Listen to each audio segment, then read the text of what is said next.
Bonjour et bienvenue sur le premier épisode de débuter ou redébuter League of Legends. Avant de commencer, nous devons d'abord établir clairement des objectifs que tu pourras suivre et qui te guideront. Dans League of Legends, savoir se fixer des objectifs est important. On commence tous quelque part. Même le meilleur joueur commence quelque part, chaque jour, avec un objectif bien en tête qu'il s'assurera de remplir. Si tu regardes ces vidéos, c'est que tu souhaites progresser. Mais en as-tu une idée précise? Souhaites-tu peut-être devenir le meilleur joueur? Ou juste paraître moins nul auprès de tes amis? Ou alors juste connaître League of Legends sur le bout des doigts? Hmm. Quoi qu'il en soit, tu dois clairement établir un objectif atteignable et précis que tu vas réaliser qui te permettra d'en atteindre un beaucoup plus strict, etc. etc. Ce sujet me semblait important à aborder. Maintenant, revoyons les bases lointaines de League of Legends. Dans League of Legends, on se bat en 5 contre 5, ce qui signifie que, jouant seul, tu tomberas avec 9 personnes qui te seront complètement inconnues, sauf si tu joues contre des bots et ou avec tes amis. Mais il existe aussi deux autres modes de jeu permanents, à savoir la rame, un 5 contre 5 sur l'abîme hurlant avec un champion aléatoire, et le 3 contre 3 dans la forêt torturée. Mais League of Legends se joue principalement en 5 contre 5 sur la feuille de l'invocateur. Cette carte est l'une des deux que l'on peut accéder en participant à une partie classée. Bon, mais avant d'aborder les parties classées, il s'agirait de bien t'expliquer les bases fondamentales du jeu. Sinon, tu risques de vouloir te précipiter et c'est la dernière chose à faire.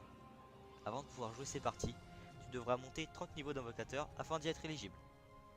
Alors, pour commencer, comme a pu t'expliquer le tutoriel, il existe 3 voies. Celle du haut, du milieu et du bas. Ces voies sont attribuées selon l'un des 4 rôles qui les constituent. Le top laner, le joueur de la voie du haut, qui jouera principalement des personnages plus résistants que les autres, qui seront souvent des corps à corps, et il sera généralement la première ligne de votre équipe.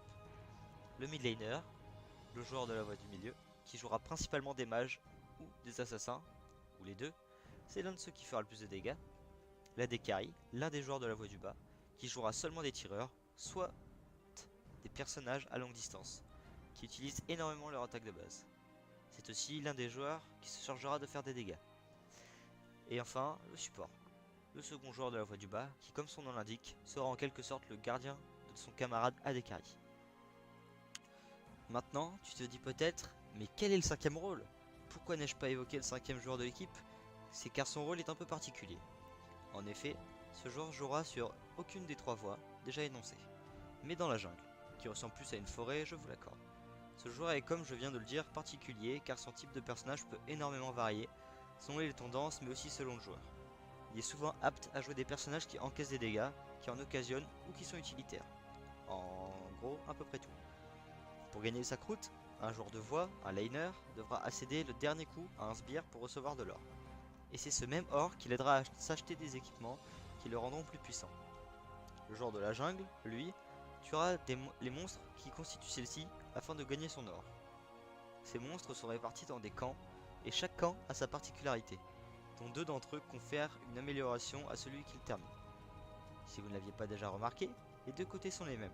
La seule différence sont les monstres épiques, le baron Nashor et les différents dragons élémentaires et ancestrales qui donnent des renforcements conséquents aux membres de votre équipe.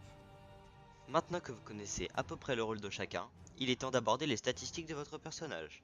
Chaque personnage a des statistiques de base, renforcées selon les équipements que vous achèterez. Alors c'est parti pour les énumérer de gauche à droite, de haut en bas.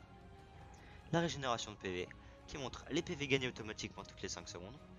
La régénération de mana, qui montre quant à elle le mana gagné automatiquement toutes les 5 secondes. La létalité, qui indique la valeur ignorée de l'armure aux ennemis auxquels vous faites des dégâts physiques. La pénétration magique, qui quant à elle indique la valeur ignorée de la résistance magique aux ennemis auxquels vous faites des dégâts magiques. Le vol de vie, qui montre le pourcentage de PV rendu via vos attaques de base. Le sort empirique, qui quant à lui montre le pourcentage de PV rendu via vos sorts. La portée d'attaque, qui tout simplement indique la portée d'attaque de base de votre champion. La ténacité, qui indique le pourcentage des contrôles de foule que votre champion réduit. Les dégâts d'attaque, qui signifient tout simplement vos dégâts physiques, et également les dégâts de vos attaques de base. La puissance, qui signifie tout simplement vos dégâts magiques. L'armure, qui réduit les dégâts physiques infligés à votre champion. La résistance magique, qui elle réduit les dégâts magiques infligés à votre champion. La vitesse d'attaque, qui indique combien d'attaques de base vous pouvez lancer par seconde.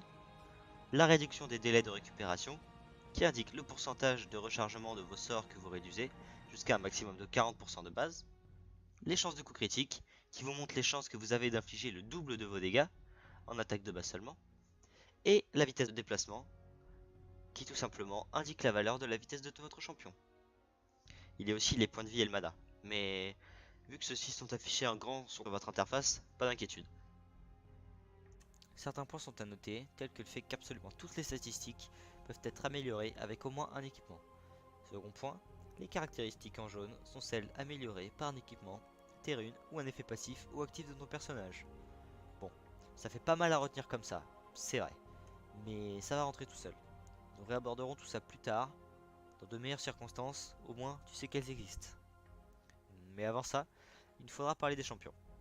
Encore avant ça, je vais te laisser en essayer quelques-uns avant le prochain épisode. Il y en a de gratuits jusqu'au niveau 6. Ce niveau atteint, il y a une rotation de plein de champions différents chaque semaine. Ça te laissera également le temps de prendre conscience de ce dont on a parlé aujourd'hui. Maintenant, nous y sommes. C'est la fin de cette vidéo. Alors, tu peux proposer tes idées ou me faire part de ce que tu n'as pas compris dans la section commentaires. Me faire savoir si tu as aimé cette vidéo avec un pouce bleu, à la partager à tes potes et abonne-toi!